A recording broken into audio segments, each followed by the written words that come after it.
Okay. Okay.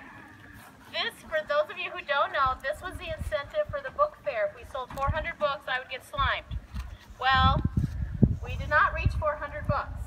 We reached 250. So I'm making a new deal with you.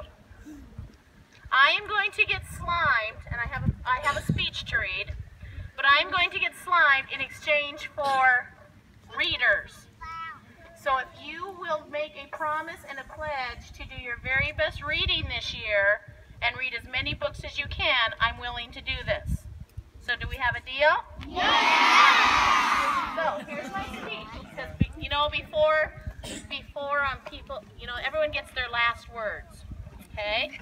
So I'm going to give my last words before sliming. Are we ready?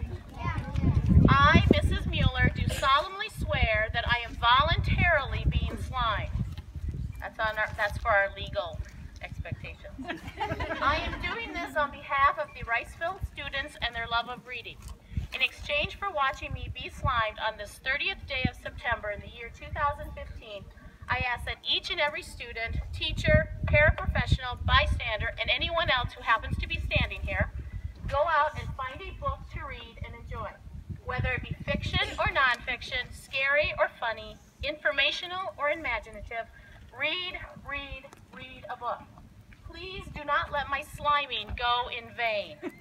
I do this for the love of reading.